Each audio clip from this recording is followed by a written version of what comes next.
जय श्री सीताराम, जय श्री राधेश्याम। कार्तिक महीना हिंदू धर्म में विशेष महत्व रखता है। ये महीना भगवान विष्णु जी को अति प्रिय है। इस महीने में पवित्र नदियों में स्नान करने से पुण्य मिलता है। कहते हैं कि इस माह में भगवान विष्णु जी अपनी योग निद्रा से जाग जाते हैं। इसके बाद ही हिंदू धर्म में मांगलिक कार्यों की शुरुआत होती है। यदि आप पवित्र नदियों में स्नान नहीं कर सकते तो नहाने के पानी में थोड़ा सा गंगा जल मिलाकर उससे स्नान करें। जो व्यक्ति कार्तिक स्नान करता है उसके पापों का नाश होता है, उसे सुख समृद्धि की प्राप्ति होती है और अंत में मोक्ष मिलता है। साथ ही स्नान के बाद पूजा करनी चाहिए। कार्तिक मास की पवित्र कथाएं श्रवण करनी चाहिए। ऐसा करने से भी हमें पुण्य फल की प्राप्ति होती है। तो कर लीजिए श्री गणेश जी को स्मरण, क्योंकि हम करने जा रहे हैं कथा का आरंभ। जय श्री गणेश। कार्तिक मास की पुण्य फलदायी कहानियां शुरू करते हैं। श्री राम लक्ष्मण जी की कहानी।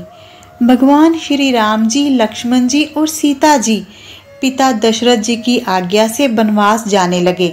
रास्ते में सभी तीर्थ गंगा, यमुना, गोमती नदियों में पितृ तर्पण कर वन में कंद मूल फल फूल खाते हुए वन में अपना समय व्यतीत करने लगे। कार्तिक का महीना आया।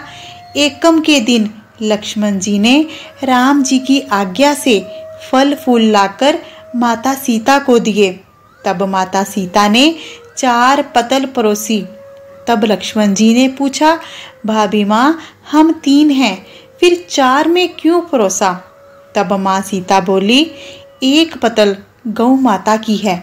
राम जी, लक्ष्मण जी गौ माता को पतल परोस दी। तब राम जी ने पूछा, सीता जी आपने खाना शुरू क्यों नहीं किया? तब सीता माँ बोली, मेरे तो राम कथा सुनने का नियम है। राम कथा सुनने के बाद ही मैं फल ग्रहण करूंगी। तब राम जी बोले, मुझे कथा सुना दो। लक्ष्मण जी बोले, मुझे कथा सुना दो। तब माता सीता जी बोली, औरत की बात औरत सुने। आप मेरे पति हो, आप मेरे देवर हो, आपसे कैसे कहूँ? तब लक्ष्मण जी ने सोचा, इस जंगल में कौन औरत मिलेगी? तब लक्ष्मण जी ने अपनी माया से एक नगरी का निर्माण किया। वह नगरी समस्त सुख सुविधाओं से युक्त थी। उस नगरी में सब चीजें सोने की थी, इसलिए नगरी का नाम सोन नगरी रखा। सभी नगर निवासियों को घमंड हो गया। उस नगरी में कोई गरीब नहीं था। जब सीता जी कुएं पर पानी लेने गई और पनिहारिनों से राम राम किया तो कोई नहीं बोली। थोड़ी देर में एक छोटी सी कन्या आई। तब सीता माता जी ने उस कन्या से कहा कि क्या आप मेरी राम कथा सुनेगी? वो लड़की बोली, मेरे तो घर पर काम है। सीता जी ने कहा, मेरे पति राम और देवर लक्ष्मण भूखे हैं। तब लड़की बोली, मेरी माँ मेरा इंतजार कर रही है। वह लड़की वहां से जाने लगी। तब माता सीता के क्रोध से सारी नगरी साधारण सी हो गई। जब लड़की घर गई तो माँ बोली, बाई ये क्या हुआ? तब लड़की बोली, मेरे को तो पता नहीं है, वहाँ एक साध्वी बैठी थी, मुझे राम कथा सुनने के लिए बोली, पर मैंने तो कहा मैं कथा नहीं सुन सकती। यदि उसने कुछ किया हो तो पता नहीं। तब उसकी माँ ने उसको वापस जाकर कथा सुनने को कहा। लड़की ने वापस जाकर कथा सुनने से मना कर दिया। बेटी ने माँ को कथा सुनने से मना कर दिया। तब बहू बोली, सासू माँ, यदि आपकी आज्ञा हो तो मैं जाकर कहानी सुनकर आती हूँ। जब बहू कुएं पर गई तो पानी भरे और खाली करे। तब सीता जी ने कहा, आपके घर पर कुछ काम नहीं है क्या? तब वह बोली, माता जी मैं तो सारा काम करके आई हूँ। तब माता सीता बोली, तू मुझे माँ कहकर बुलाई, यदि तुझे समय हो तो मेरी राम कहानी सुन ले। तब वह बोली, माता जी कहानी सुनाओ, मैं प्रेम से कहानी सुनूंगी।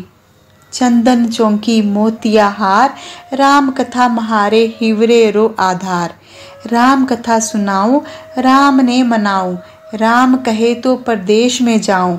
सीता जी ने कहा हे बाई, तूने मेरी मृत्यु लोक में मदद करी, भगवान तेरी स्वर्ग लोक में रक्षा करेंगे। सीता जी ने राम कथा सुनाई, बाई ने कथा सुनी। राम आए लक्ष्मण आए, देश के पुजारी आए, नित्य नेम का नेम लाए।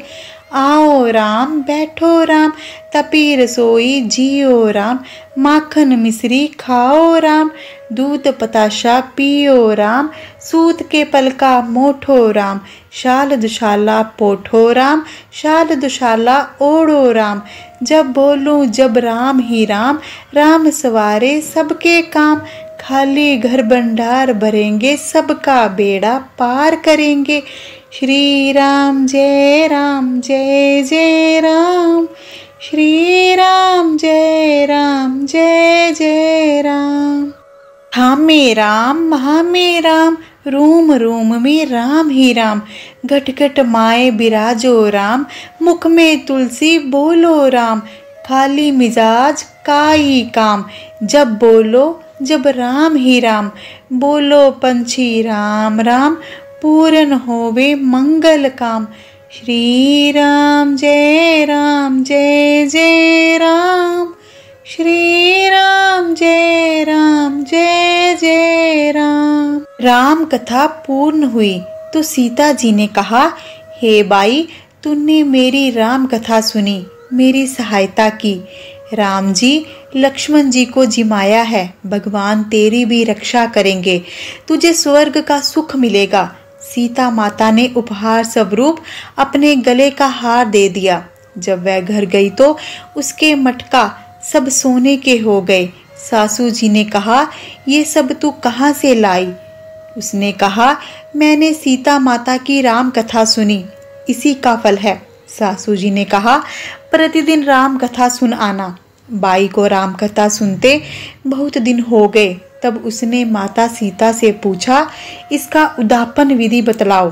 तब सीता जी ने कहा, 7 लड्डू लाना, 1 नारियल लाना, उसके 7 भाग करना, 1 भाग मंदिर में चढ़ाना, जिससे मंदिर बनवाने जितना फल होता है, 1 भाग सरोवर के किनारे गाड़ देना, जिससे सरोवर खुदवाने जितना फल होता है, 1 भाग भगवत गीता पर चढ़ाना, जिससे भगवत गीता पाठ करवाने जितना फल होगा, 1 भाग तुलसी माता पर चढ़ाना, जिससे तुलसी विवाह जितना फल होगा, 1 भाग कुंवारी कन्या को देवे, जिससे कन्या विवाह जितना फल होगा, 1 भाग सूरज भगवान को चढ़ाना, जिससे 33 करोड़ देवी देवता को भोग लगाने जितना फल होगा।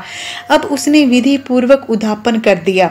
माता सीता जी ने कहा कि 7 दिन बाद बैकुंठ से विमान आएगा। 7 दिन पूरे हुए, विमान आया तो बहू ने कहा, सासू जी स्वर्ग से विमान आया है। तब सासू जी ने कहा, बहू तेरे ससुर जी को भी और मेरे को भी ले चल, तेरे माता पिता को भी ले चल, सारे कुटुंब परिवार को ले चल, आस पास वालों को भी ले चल। बहू ने सबको बिठा लिया, पर विमान खाली था। थोड़ी देर में उसकी ननद आई और देखते ही देखते विमान भर गया। तब बहू ने कहा, माता सीता नंद बाईसा को भी बिठा लो। पर माता सीता ने कहा, इसने कभी कोई धर्म पुण्य का काम नहीं किया। तब बहू ने कहा, बाईसा आप पहले कार्तिक मास में राम लक्ष्मण जी की कथा सुनना, उसके बाद आपके लिए बैकुंठ से विमान आएगा। गांव के सारे लोग एकत्रित हो गए और पूछने लगे, बाई तूने ऐसा कौन सा धर्म पुण्य किया, गीता भगवत के पाठ किए, हमें भी बताओ। तब बाई ने कहा, मैंने तो माता सीता से प्रतिदिन राम कथा सुनी और नियम से उद्यापन किया। तब समस्त ग्रामीण राम कथा सुनने की जिद करने लगे। तब बाई राम कथा कहने लगी और सब नर नारी सुनने लगे। राम कथा संपूर्ण होते ही समस्त नगरी सोने की हो गई। बाई ने कहा, जो कोई राम कथा सुनेगा उसको मेरे समान ही फल मिलेगा। सब राम लक्ष्मण जी की जय जयकार करने लगे और विमान स्वर्ग में चला गया। 7 स्वर्ग के दरवाजे खुल गए। पहले द्वार पर नाग देवता, समस्त देवी देवता पुष्प वर्षा करने लगे। देवताओं ने पूछा कि तुमने क्या पुण्य किया? तब उसने कहा, मैंने तो राम लक्ष्मण जानकी की कहानी सुनी। तो समस्त देवी देवताओं ने कहा, वर मांग। तब उसने कहा, मेरे तो सब सिद्धियां हैं, मुझे यह वर दो कि जो भी श्रद्धा व भक्ति से राम कथा, राम लक्ष्मण जानकी की कहानी सुनेगा, उसको मेरे समान ही फल मिले। सभी देवताओं ने पुष्प वर्षा करते हुए तथास्तु कहा। चारों ओर राम की जय जयकार होने लगी। जय हो प्रभु श्री राम की, जय माता सीता की, जय श्री लक्ष्मण जी की। इल्ली और गुण की कहानी। एक इल्ली और गुण था। इल्ली बोली, आओ गुण कार्तिक स्नान करें। गुण बोला, तू ही कार्तिक स्नान कर ले, मैं तो नहीं करूँगा। बाद में इल्ली तो राजा की लड़की के पल्ले के लगकर कार्तिक स्नान करती है। गुण ने कार्तिक स्नान नहीं किया, दोनों मर गए। बाद में इल्ली के कार्तिक स्नान के पुण्य के कारण राजा के घर जन्म हुआ और गुण राजा के घर गधा बन गया। राजा ने बेटी के विवाह का सावा निकाला। बेटी ससुराल जाने लगी तो उसने अपनी पालकी रुकवाई और राजा से कहा, ये गधा मुझे चाहिए। तब राजा ने कहा, ये मत ले, चाहे और धन दौलत ले ले। पर लड़की नहीं मानी, मुझे तो यही गधा चाहिए। गधे को रथ से बांध दिया जाता है तो गधा दौड़ने लगता है। महल में पहुंचने पर गधे को महल के नीचे बांध दिया जाता है। जब लड़की नीचे उतरती तो गधा कहता, मुझे पानी पिला दे। तब लड़की ने कहा, मैंने पहले ही कहा था कार्तिक स्नान कर ले, पर तूने कहा था मैं तो बाजरा खाऊंगा और ठंडा ठंडा पानी पीऊंगा। उनकी बातें राजा सुन रहा था। जब राजा ने कहा कि आप मुझे सारी बात बताओ, तब रानी ने राजा को सारी बात बताई। मैं पिछले जन्म में इल्ली थी और ये गुण था। तब मैंने कहा, तू भी कार्तिक नहा ले, पर वह नहीं नहाया। मैं कार्तिक स्नान के पुण्य से राजा के घर लड़की पैदा हुई और आपके घर में राज ठाट से रह रही हूँ। तब राजा ने कहा कि कार्तिक स्नान का इतना पुण्य है तो हम दोनों जोड़े से नहाएंगे। रानी राजा ने अत्यंत खुशी से कार्तिक स्नान कर दोनों ने दान पुण्य किया। राजा ने सारी नगरी में कहलाया कि सारे जन कार्तिक स्नान करें और नहाया हुआ पानी गधे के ऊपर डालें, जिससे गधे को मोक्ष की प्राप्ति होगी। हे कार्तिक भगवान, विष्णु भगवान, जैसा सुख इल्ली को दिया वैसा सबको देना। कहने वाले पर, सुनने वाले पर, हुंगारा भरने वाले पर अपनी कृपा बनाए रखना। तुलसी माता और बुढ़िया माई की कहानी। कार्तिक महीने में एक बुढ़िया माई तुलसी जी को सींचती और हमेशा यही कहती, हे तुलसी माता, सत्य की दाता, मैं तेरा बिडला सींचती हूँ, मुझे बहू दे। पीताम्बर की धोती दे, मीठा मीठा घास दे, बैकुंठा में वास दे, चटक की चाल दे, पटक की मौत दे, चंदन का काठ दे, रानी सा राज दे, दाल भात का भोजन दे, 11 की मौत दे, कृष्ण जी का कंधा दे। तब तुलसी माता ये सुनकर सूखने लगी तो भगवान ने पूछा कि हे तुलसी, तुम क्यों सूख रही हो? तुलसी माता ने कहा कि एक बुढ़िया माई नित नेम से मुझे सींचती है और रोज यही बात कह जाती है, मैं सब बात तो पूरा कर दूंगी, लेकिन कृष्ण जी का कंधा कहाँ से लाऊंगी? तो भगवान बोले, जब वो मरेगी तो मैं अपने आप कंधा दे आऊंगा, तो बुढ़िया माई से कह देना। बाद में बुढ़िया माई मर गई। सब लोग आ गए। जब माई को ले जाने लगे तो वह किसी से ना उठी। तब भगवान एक 12 वर्ष के बालक का रूप धारण करके आए। बालक ने कहा, मैं कान में एक बात कहूँगा तो बुढ़िया माई उठ जाएगी। बालक ने कान में कहा, बुढ़िया माई मन की निकाल ले, पीताम्बर की धोती ले, मीठा मीठा घास ले, बैकुंठा का वास ले, चटक की चाल ले, पटक की मौत ले। कृष्ण जी का कंधा ले। यह सुनकर बुढ़िया माई हल्की हो गई। भगवान ने कंधा दिया और बुढ़िया माई को मुक्ति मिल गई। हे तुलसी माता, जैसे बुढ़िया माई को मुक्ति दी वैसे सबको देना। जय तुलसी मैया जी की, जय श्री हरि जी की। आप सभी को इन कथाओं के श्रवण का संपूर्ण फल मिले, यही हम भगवान के चरणों में प्रार्थना करते हैं। आप सभी सदा सुखी रहें, खुश रहें। यदि आप जी को वीडियो अच्छी लगी हो तो इसे दिल से लाइक करें, अधिक से अधिक शेयर अवश्य करें, चैनल को सब्सक्राइब कर लें, यही हमारी दक्षिणा है।